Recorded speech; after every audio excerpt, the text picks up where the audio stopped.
Muy bien, amados, la semana pasada estuvimos hablando de la gratitud, que quisiera retomar el tema, hermanos. Ya vamos a cerrarlo. Ya se nos fue yo creo que más del año hablando sobre las palabras que nuestro Señor Jesucristo dijo literalmente de sus labios. Y ya vamos a cerrar estas enseñanzas, hermanos. Y yo quisiera cerrar con estas. Hay más todavía, hay mucho más. Pero quisiera tomar estas semanas que vienen ya para cerrar, ir cerrando esto, hermanos. Y quisiera hablar de las primeras palabras que dijo nuestro Señor Jesucristo en combinación con las últimas palabras cuando nuestro Señor Jesucristo estaba en el ministerio de venir a salvar la humanidad, en su humanidad. Recuerde que la divinidad se hizo humanidad. La divinidad se vistió de humanidad. El Dios del cielo vino y se encarnó en Cristo Jesús. Amén, amados. Entonces, ¿cuáles fueron las primeras palabras que se registran en la Biblia? ¿Y cuáles son las últimas palabras que se registran antes de su muerte, hermanos? Porque después vienen las palabras ya después de su resurrección. ¿Se recuerda, hermano, cuando la ascensión? Entonces, vamos a hablar en esta hora sobre las palabras que el Señor, las palabras que se registran, las primeras palabras que Cristo dio registradas en las Escrituras. Obviamente tenemos que fue un personaje de familia, obviamente de comunidad, ¿verdad? Pero lo que registra la Biblia es lo que vamos a estar hablando. Ahora, vaya conmigo, hermano, por favor, a Lucas capítulo 2, versículo 41 al 52. Bien interesante lo que vamos a hablar en esta hora. Para poder entender lo que vamos a estar hablando, necesitamos ver todo el contexto de lo que sucedió, hermanos. El Señor Jesús con sus padres asistía a Jerusalén. Él era de Nazaret, el norte de Jerusalén, hermano. Hacia el norte, la Galilea. Y, hermanos, cada año, como buenos judíos, como buenos personajes o una familia devota al judaísmo, hermanos, cada año visitaban por lo menos 3 o 4 veces la Jerusalén, hermano, por las fiestas judías. Ahora bien, vamos a lo que el texto dice, hermanos.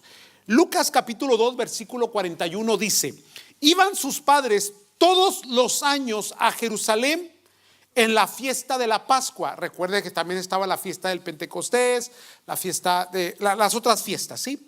Pero esta se refiere a la fiesta de la Pascua, que es la principal. Versículo 42: y cuando tuvo 12 años, subieron a Jerusalén conforme a la costumbre de la fiesta.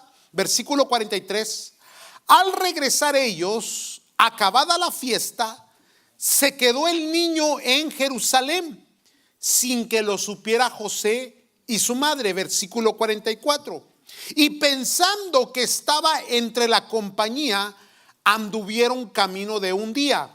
Déjenle, pongo el contexto. Se juntaban familias o caravanas de la comunidad para poder ir juntos y ayudarse mutuamente, porque eran distancias muy largas. No son tan largas. En automóvil creo que son como 2 o 3 horas más o menos de Nazaret a Jerusalén, 2 y fracción. Pero estamos hablando de tiempos, hermanos, difíciles, y había ladrones. Entonces había siempre una caravana, había una compañía, se juntaban en comunidad o en familia e iban juntos. Ahora, cuando vuelven después de la fiesta, se encuentran los dos pensando que el niño o el jovencito andaba entre las familiares o entre las amistades. Nada más para entender el contexto, hermano. Versículo 45: pero como no le hallaron, volvieron a Jerusalén buscándole, y aconteció que 3 días después le hallaron en el templo. Ahora, este jovencito o Jesús en este tiempo es como de 12 años, sentado en medio de los doctores de la ley, oyéndoles y preguntándoles. Ahora, observe el 47, hermanos. Y todos los que le oían se maravillaban de su inteligencia y de sus respuestas. Quiere decir que no solamente preguntaba, pero él también respondía a las mismas preguntas. Y esto asombraba a las personas. Ahora, ¿por qué es necesario entender este punto, hermano? Porque Cristo Jesús a los 12 años ya entendía su propósito, su trabajo, su misión. Ya era manifiesta su divinidad. ¿Me están siguiendo, santos? Vamos adelante, Versículo 48. Cuando le vieron, se sorprendieron y le dijo su madre: hijo, ¿por qué nos has hecho así? La reprensión materna, ¿no? Como siempre, ¿no? Mamá es la que papá le valió, pero mamá dijo: hey, ¿qué onda contigo? ¿Verdad que sí? Vamos adelante. Dice: ¿por qué nos has hecho así? He aquí, tu padre y yo te hemos buscado con angustia. 49. Entonces él les dijo: ¿por qué me buscáis? ¿No sabíais que en los negocios de mi padre me es necesario estar? Mas ellos no entendieron las palabras que les habló.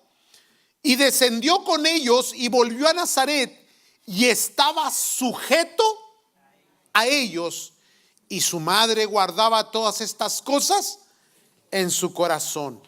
Y Jesús crecía en sabiduría y en estatura y en gracia para con Dios y para con los hombres. O sea, me detuve un poquito para luego no mirar tanto el texto, porque vamos a mirar otro punto aquí. Ahora bien, dice que 3 días para encontrarle. No es difícil entender esto. Un día de ida, se dan cuenta que no aparece, el día de regreso y otro día para buscarlo. Ahí están los 3 días. Entonces, ida, vuelta y la búsqueda. ¿Cómo no iba a estar enojada la mamá, verdad?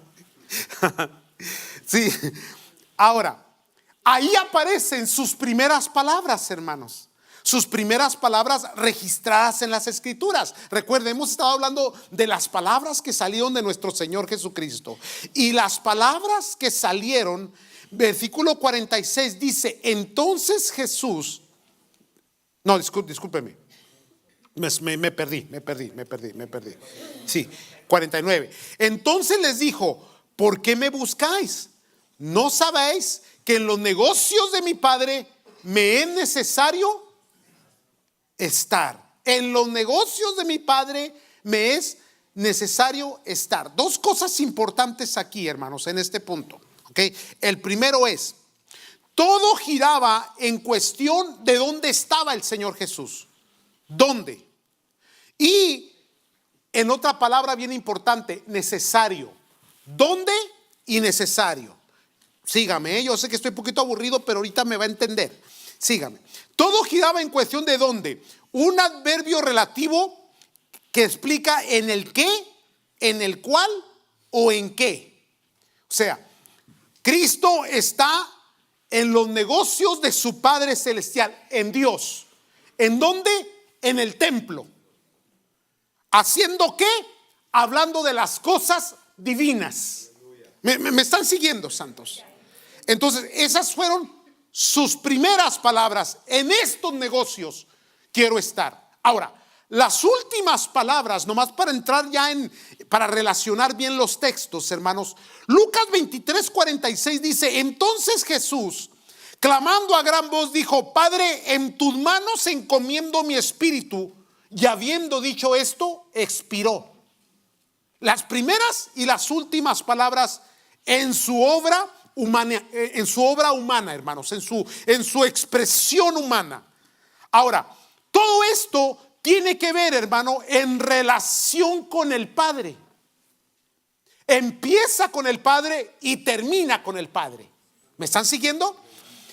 Las primeras palabras: en los negocios de mi Padre me conviene estar. Ahí debemos de estar. Y luego dice: Padre, encomiendo mi espíritu. Entonces todo giraba en dónde y cuál era lo necesario. ¿Dónde está Jesús? En el Padre. No tanto el lugar físico, sino en los negocios. Por eso les dije que era un adverbio relativo. Esto quiere decir que, hermanos, se está refiriendo no solamente al lugar físico, pero también, hermano, en la presencia de. Yo quiero que entienda bien esto. ¿Por qué es importante entenderlo? Porque a veces estamos en el lugar físico, pero no estamos en la presencia de. Vámonos, ya viene, ahora sí, ya les capté la atención. Mire, sí. Podemos venir a la iglesia, pero nuestro corazón está lejos. ¿Qué le pasaba a los religiosos de aquel tiempo? ¿Verdad? Ellos practicaban la religión, practicaban la liturgia, practicaban las creencias del judaísmo. Pero Cristo les acusó y les dijo, pero su corazón está lejos. No solamente hay que estar en la casa de Dios, pero hay que estar en la presencia de Dios. Sí, bueno, hermano, pero si se supone que Dios está aquí, sí, Dios está aquí, pero tú no estás aquí. El cuerpo está aquí, pero tu mente está pensando en que los Rams van a volver a ganar. Que no lo dudo, ¿verdad? Pero este es el tiempo del Señor. Por eso es que todo giraba en la cuestión del dónde y lo necesario del dónde. Sí me están siguiendo, santos. Entonces, amados, cuando ya hablamos del dónde, ahora hablemos de lo necesario. Es un deber. Mi deber es estar en los negocios de mi Padre, dice el Señor Jesús. Me es necesario. Ahora bien, surge una pregunta aquí. ¿Cuáles son los negocios de Dios?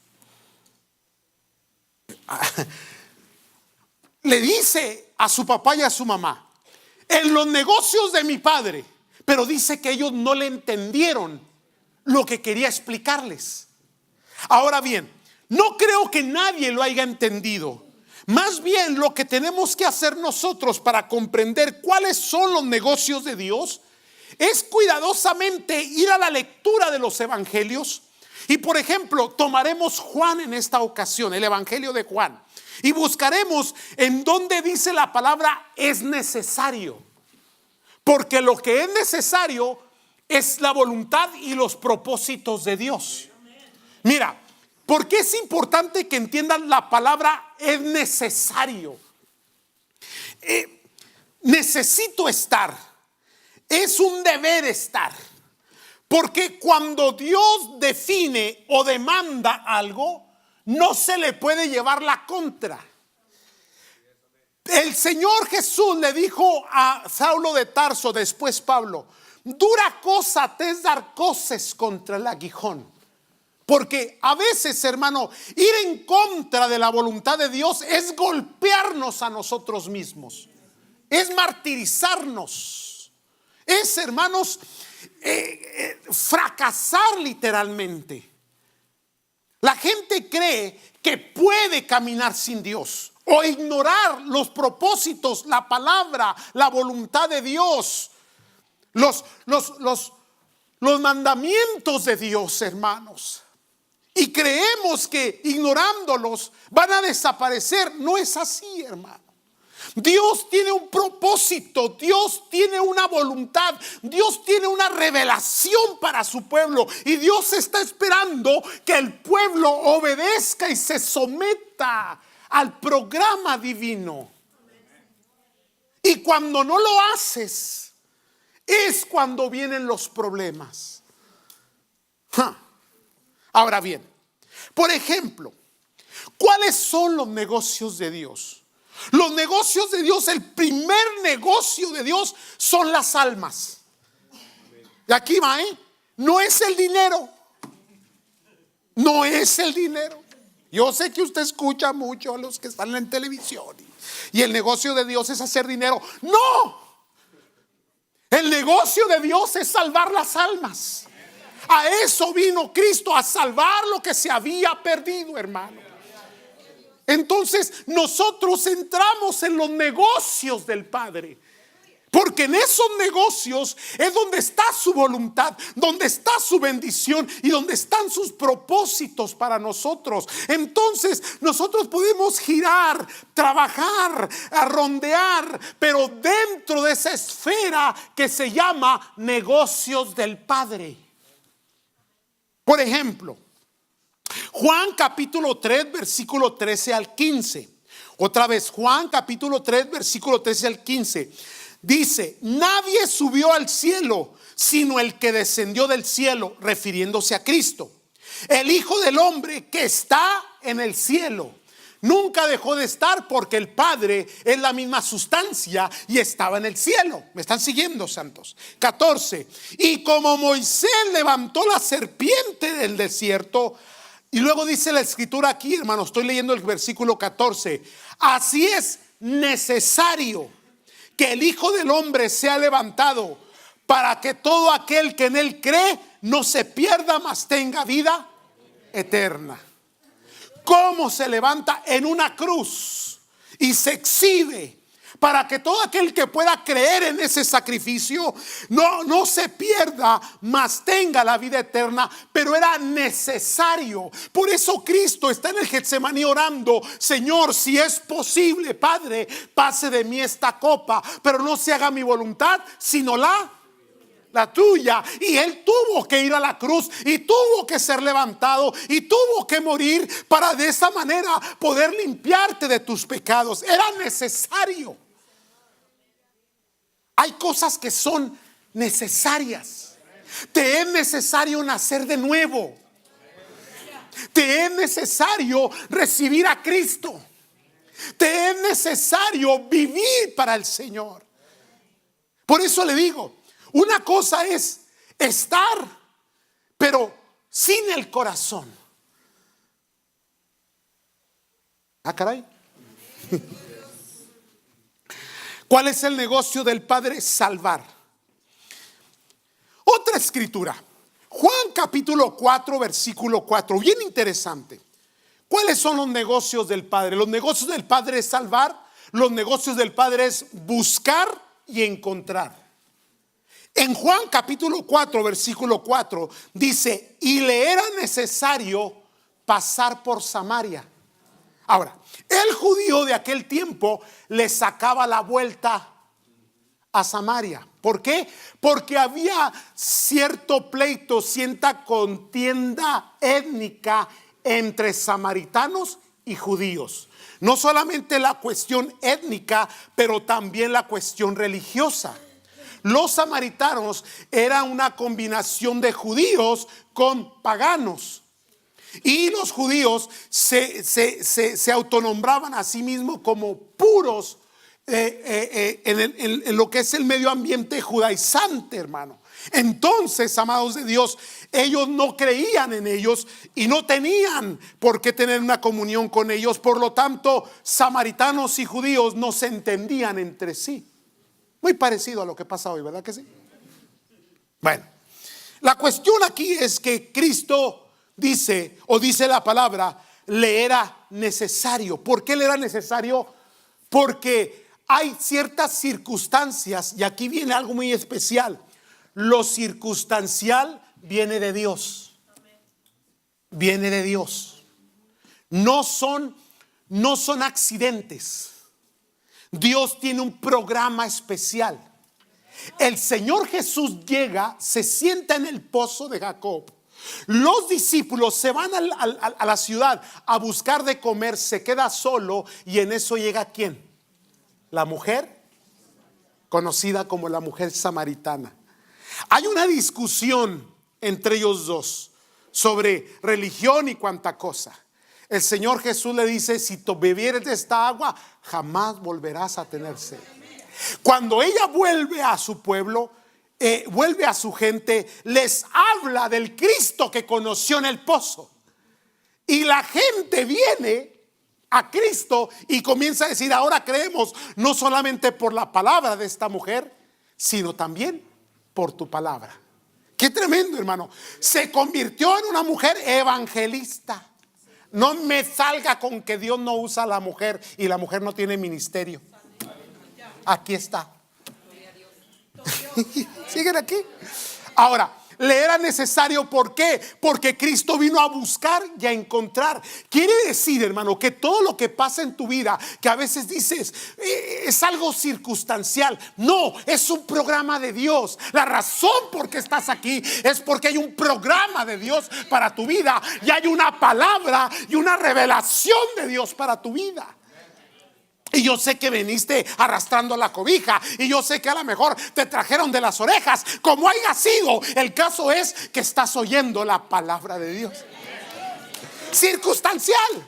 Pero al fin Dios el medio de este asunto, porque esos son los negocios de Dios: buscar y encontrar. Él vino a buscar y a salvar lo que se había perdido. Entonces, ese es el negocio del Señor. ¿En qué consiste la iglesia? La iglesia consiste en predicar un evangelio que transforma comunidades, que cambia a la gente, hermano, que hace y que trae cosas nuevas, innovadoras, que son celestiales y divinas. Eso es lo importante. La iglesia no es un componente más de una comunidad. No, hermano, es la luz del mundo, es la sal de la tierra, es la salvación para la humanidad. ¿Se da cuenta de la importancia que tiene la iglesia en la comunidad? La importancia que tiene la iglesia en la familia, en el hogar. La importancia que tiene nuestra fe, nuestras convicciones, nuestra moral, nuestra manera de servir a Cristo Jesús, el testimonio, la salvación, el texto, las escrituras.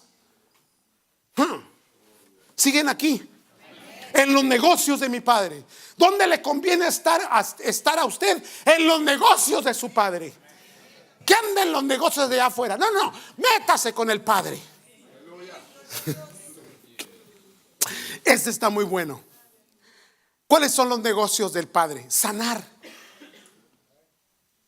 Juan capítulo 9. Recuerde que estamos en el Evangelio de Juan, Juan capítulo 9, versículo 4. No puedo leer toda la historia, hermanos, pero usted se va a recordar de esta historia bien bonita. Pero leemos el versículo 4 del capítulo 9 de Juan. Me es necesario hacer las obras del que me envió, entre tanto que el día dura, la noche viene cuando nadie puede trabajar. Ahora, ¿cuál es el contexto de esta palabra? ¿Qué está sucediendo? Bueno, se encuentran con un ciego.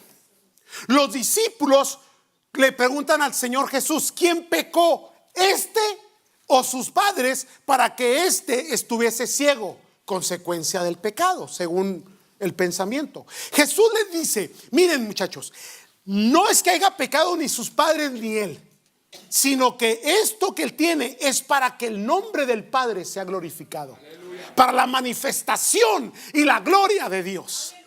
Ahora, ahí hay una discusión, ahí hay una discrepancia, ahí hay una diferencia, ahí hay un punto, hermano, que no se entendía de la obra y del trabajo del Padre, los negocios de Dios. Ahora bien, cuando el muchacho es sanado, que ya era un adulto, hermanos, cuando es sanado, después lo comienzan a cuestionar: ¿quién te sanó? Porque cuando fue sanado fue en un día de reposo. ¿A quién se le ocurre sanar en sábado, por favor? ¿Por qué no fue un lunes, un martes? Porque hay que recordar que para el judío lo más importante es el sábado. ¿Sí? Amén. Así que nos vamos a hacer adventistas por un ratito. Amén.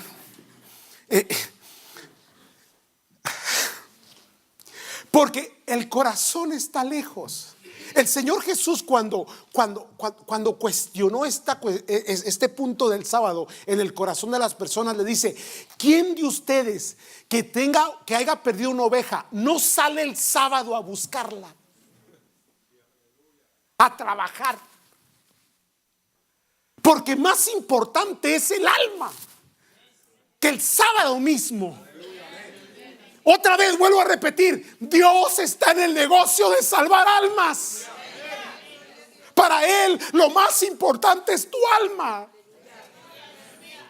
Pero a veces nosotros nos saturamos, nos llenamos de tantas ideologías, de tantas prácticas que nos oscurecen, entenebrecen nuestro entendimiento, y no podemos ver los negocios del Padre. Aquí lo importante son las almas. Entonces hay una discusión de los discípulos: ¿quién tiene la culpa de la ceguera de este hombre? Y aquellos discutiendo: ¿y quién te sanó? ¿Y quién le dio permiso de que te sanara? ¿Qué te importa? Lo importante es que fue sanado y su alma fue salvada. Eso es lo importante, hermano.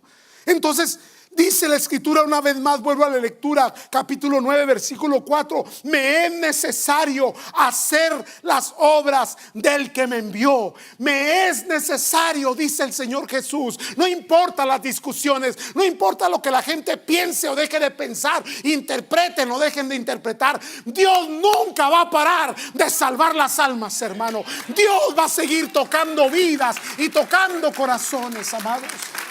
Entremos o no entremos usted y yo, Dios va a seguir obrando, hermano. Así que a usted y a mí nos conviene meternos con Dios. Métase en los negocios del Señor. ¿Aló? Mire, es que a veces que nos metemos tanto en las creencias, hermano, en las prácticas, y nos olvidamos de cuál es la prioridad de Dios. Entonces, ¿cuáles los negocios del Padre? Salvar. Los negocios del Padre es buscar y salvar, buscar y encontrar, ir por ellos. La iniciativa viene de Dios, no viene de las personas.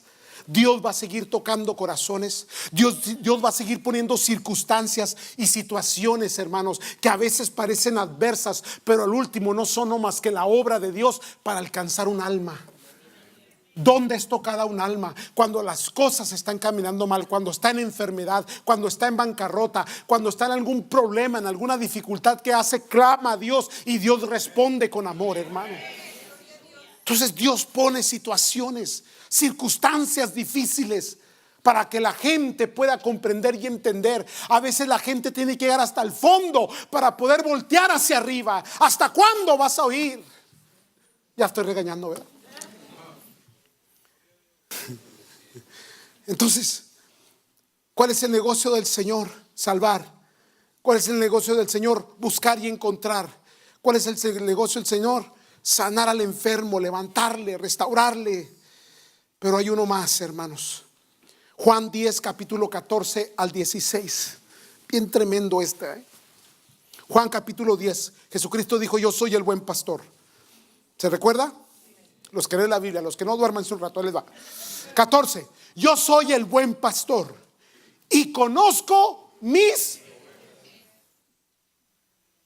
Jesucristo dice: yo soy el buen pastor y conozco mis ovejas. Recuerde, ¿se acuerda cuando hablábamos de los cabritos y las ovejas?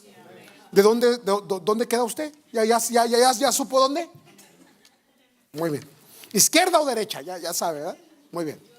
Y no es partido político. No me salga con esos cuentos chinos. Jesucristo dijo: yo soy el buen pastor y conozco mis ovejas, y las mías me conocen, así como el Padre me conoce y yo conozco al Padre y pongo mi vida por las ovejas. Ve cómo el Padre siempre está en el negocio. Es que son del Padre y Él se las dio al Hijo. Vamos adelante. Pero vea el 16, bien interesante el 16.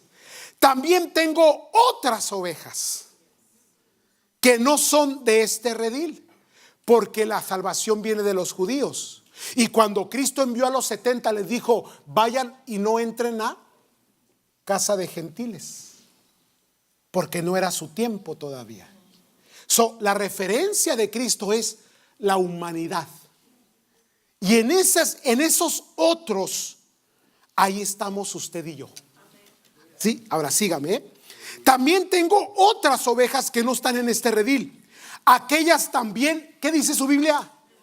Debo traer, y oirán mi voz, y habrá un rebaño y un pastor. Unir, hacer su congregación, su pueblo, sus ovejas, su rebaño. Ese es su negocio. Traerlas, unirlas, ponerlas en un lugar, en un rebaño, con un pastor. Y no estaba haciendo referencia al pastor físico como su servidor, pero Jesucristo dijo: yo soy el buen pastor, y mis ovejas me conocen y yo las conozco.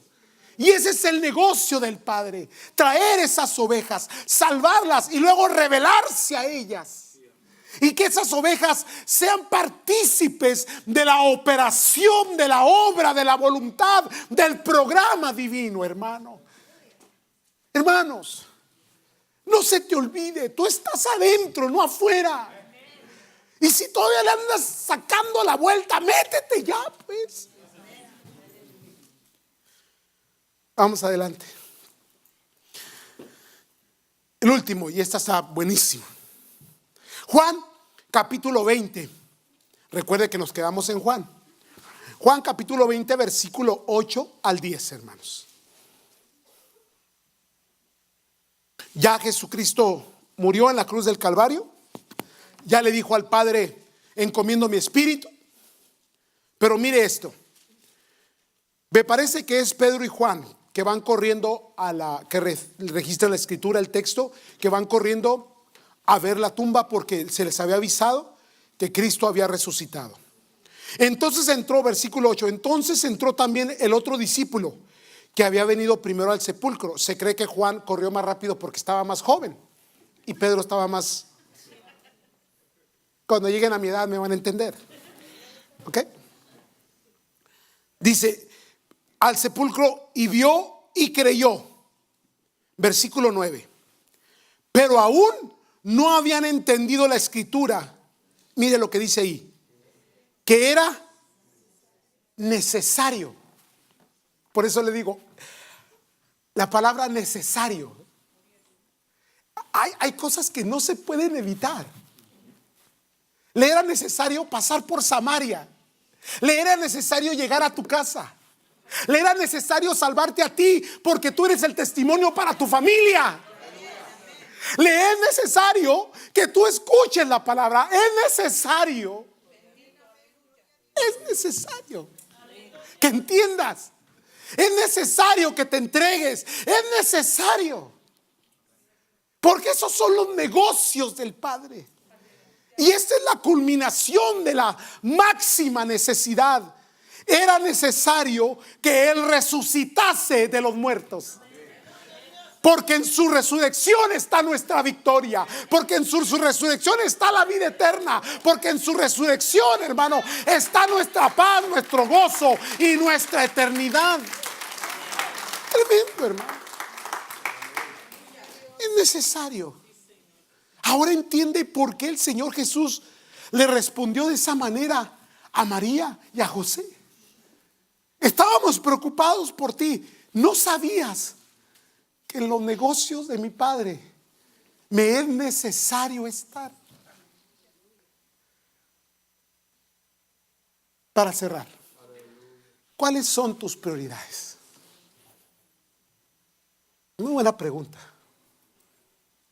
Por favor, no mires las cosas de Dios como lo miraban algunos de los religiosos del tiempo de Jesús. Algo de estar presente, de estar practicando, pero sin un corazón, hermanos, entregado a los propósitos y a la voluntad de Dios. Es necesario que tengas la experiencia genuina y verdadera de la salvación. Es necesario que conozcas a Cristo de una manera personal. Y es necesario que tu nombre sea escrito en el libro de la vida. Y es necesario que le sirvas a Él. Y que tu prioridad no sea las cosas materiales que son parte de tu vida y que son necesarias y que no hay que ser negligentes con ellas. Pero primero es Dios sobre todas las cosas. Cuando se te haga la pregunta, ¿por qué vas a la iglesia? Porque en los negocios de mi Padre me conviene estar. Cuando se te haga la pregunta, ¿por qué das ofrenda? Porque en los negocios de mi Padre me conviene estar. ¿Por qué hablas de Cristo? Porque en los negocios de mi Padre me conviene estar. ¿Por qué oras? ¿Por qué haces oración? ¿Por qué haces ayuno? Porque en los negocios de mi Padre me conviene estar. Me es necesario estar. Porque Dios es la prioridad de mi vida. Y no voy a ser negligente ni descuidado con ese mandamiento, hermano. Amén, santos. porque las consecuencias vienen para bien o para mal. Vamos a orar, pónganse de pie, por favor.